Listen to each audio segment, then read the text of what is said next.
I studied 4 years for this. Well, anyway.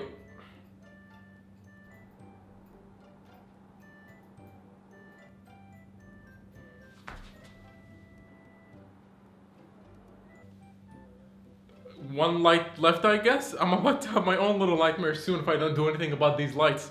So anyway, so I've been a couch potato this entire month. I mean, the lights went out and I didn't do anything about it, as you can see. Just nervous about my job interview. Just nervous. So anyways, Little Nightmares. Why am I starting the interviews with this game? Well, my friend bet me that I couldn't finish the Uncharted series and Little Nightmares before the end of July. And she was right. I couldn't. So here's me fulfilling my always late promise to her with the Little Nightmares review and this shirt. It's the same style as the one I lost, but not the same color. I will do until I find my lost shirt. I'm not saying I'm gonna go all John Wick over a lost shirt. No one cares. Just start the review. Okay, fine. Let's just start with the history. But first...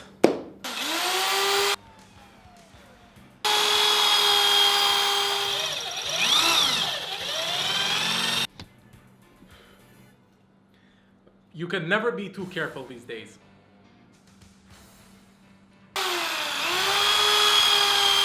Little Nightmares is actually a very recent game, being that it was released on April 28th, 2017, which means that yes, this is the very first Unreal Engine 4 developed game that I'll be playing, or at least I think. Anyway, the game being recent surprised me because I was able to run the PC version at a full fat 2160p, otherwise known as 4K, and yes, it was at 60 FPS, so yes, I will be reviewing the PC version of this game. That said, from what I can gather from an N4G article, base PS4 version of the game runs at 1080p 30 FPS, and on the PS4 Pro, the game runs at a 1640p at 60 FPS, so that's good. As for the Xbox One version, I have no clue, though given that its specs are weaker than the base PS4, I would assume that the game runs at a resolution of 900p 30 FPS as a worst case scenario, or at 1080p 30 FPS as a best case scenario. Now on my setup at least, the game looks nice enough. Detail wise, I personally think you're not missing anything by playing the game at a lower resolution. For this type of game, even 720p is sufficient. That said though, thanks to the high resolution, the extra effects really pop out, like the reflection on the bathroom floor here. I love small details like that, and it really helps to bring the world to life. That covered, what is Little Nightmares exactly? Well, it's a puzzle platformer horror adventure game developed by the makers of Little Big Planet 3 and Tearaway Unfolded. Two games I have never played. I only ever played Little Big Planet 1, which was developed by Media Molecules. With the history and different versions of the game covered, it's time to play the damn thing.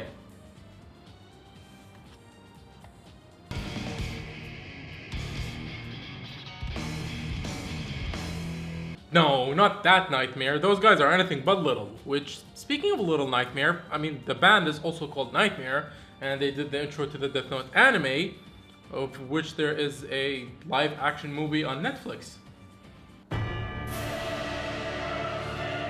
Anyway, back to the game. Huh, look at that! Multiple save files. It's unbelievable that this is something that is no longer guaranteed when you play a video game. Anyways, let's just start the game. And yeah. Did you guys notice it too? No? Well, how about now? So yes, Little Nightmares plays like Inside and Limbo, almost note for freaking note. The atmosphere is the same, much of the movement is the same, there is nothing really all that different between the games. I mean, you play as an unknown waking up in the middle of God knows where, you get the same type of environmental cues and many of the same challenges. I mean, where have I seen this before? Oh, it's just like the one in Inside. Okay, I realize it sounds like I'm shitting on the game, but my conclusion might surprise you, so stick around till the end of the review.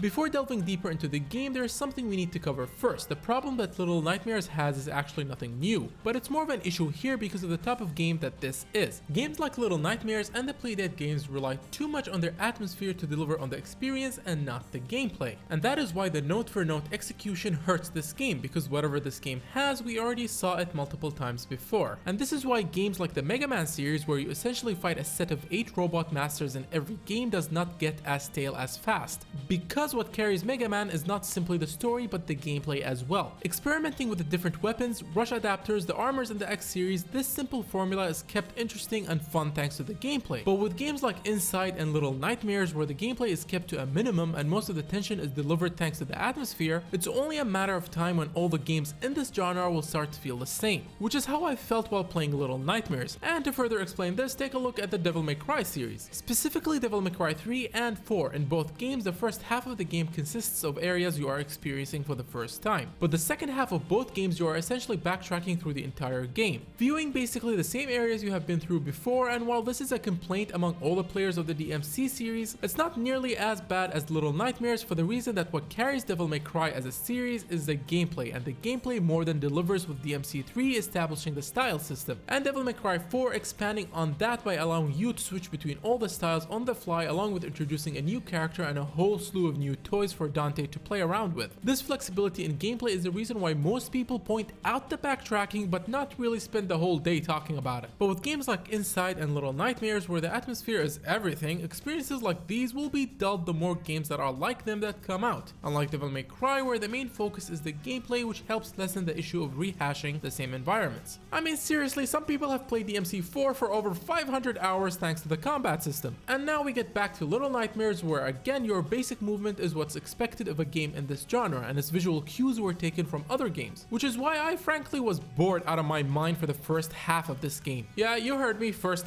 half of this game, which means that yes, the second half of this game is a whole lot better. Just for note, to avoid spoilers, I'll be talking about the second half of the game in a non-spoiler fashion while showing areas from the first half of the game. So for the second half of the game, i.e. the reason why I fell in love with the game, is because at that point is where the game felt like it finally formed its own identity. It felt like finally the developers did what they really wanted to do with the game, and that the first half of the game was made the way it was to satisfy the publishers or something. A good point of comparison would probably be Resident Evil 7, because let's not kid ourselves, Capcom did not let Resident Evil 7 be the way it was because it wanted to go back to its horror roots. Resident Evil 7 came out that way through the same garbage in, garbage out process that all of Capcom's recent disastrous games came from, as in they saw how well PT did, and they saw the popularity of horror games on YouTube, and thus Resident Evil 7, a good game from what I hear, I mean I only played the demo and I did enjoy it, was born from the same soulless money-making machine, and that is how the first half of Little Nightmares felt. It felt like it went through the same corporate process and test groups, and only when the developers passed the preliminary phase, they were like, alright, let's just make the game that we really wanted to make. And this is the part where I'll be showing scenes from the second half of Little Nightmares, so if you wanted to avoid spoilers, skip to this part of the video, you have 5 seconds.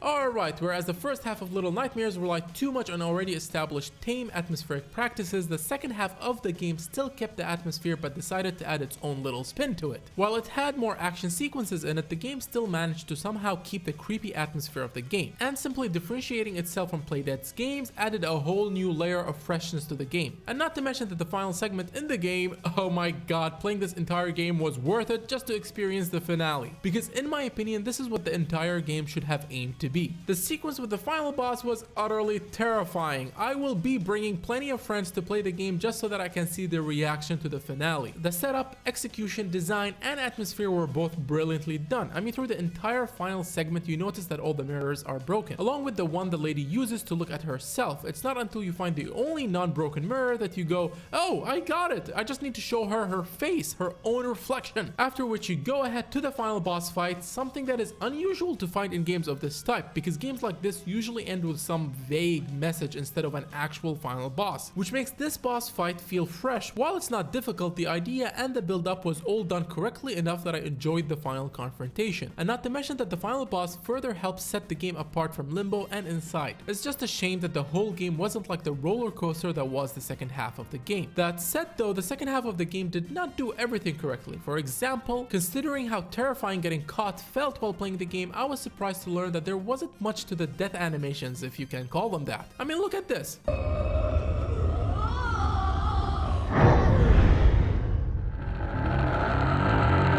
And this was a problem because getting caught really felt terrifying. But when you actually see what happens to you when you get caught, you're like, eh. And the tension from getting caught in future sequences is reduced to simply being eh. Anyway, after defeating the final boss, the little girl essentially becomes the god of war, or at least that's what I saw in my head.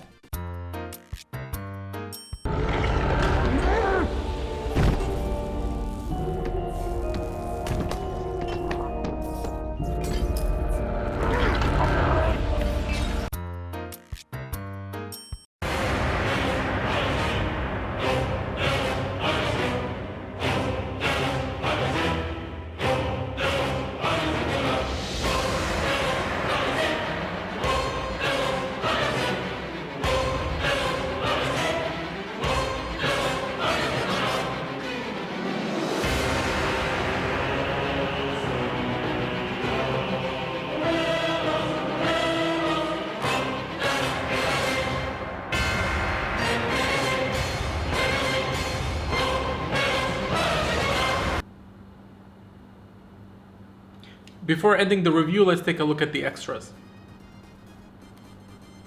Well, there is DLC for the game, which I don't know. I feel like it should have been bundled with the game because the game on Steam at least costs 20 bucks despite only being 2 hours long, give or take 15 minutes. For me though, it took about 3 hours to beat because I got stuck in the kitchen because I was too blind to see where the key was. Spent nearly 40 minutes thinking that there was more to this section than there actually was. Furthermore, normally in games like this, the developers will provide a visual hint to tell you where you need to go. But Little Nightmares does not do that, which means that sometimes you're gonna need to look around for a bit before you would know the right way. Now, I don't buy DLCs in general, so the contents of the DLC are not part of this review. Besides, I really don't know if the DLC is more like the first half of the game or the second half. And lastly, there are collectibles in this game. You need to find these things, break them, and then unlock concept art. Other than that, the game is split into 5 chapters and you can choose to start from one of the chapters once you beat the game. Though given how short the game is, I don't get the point. And this was my review of Little Nightmares. I would like to stress that the first half of Little Nightmares is not bad. It was more boring because it just featured things I had already seen so many times before. So, in conclusion, did you play Limbo and Nightmare? I almost said Nightmare. Did you play Limbo and Inside before? No? Then play Little Nightmares.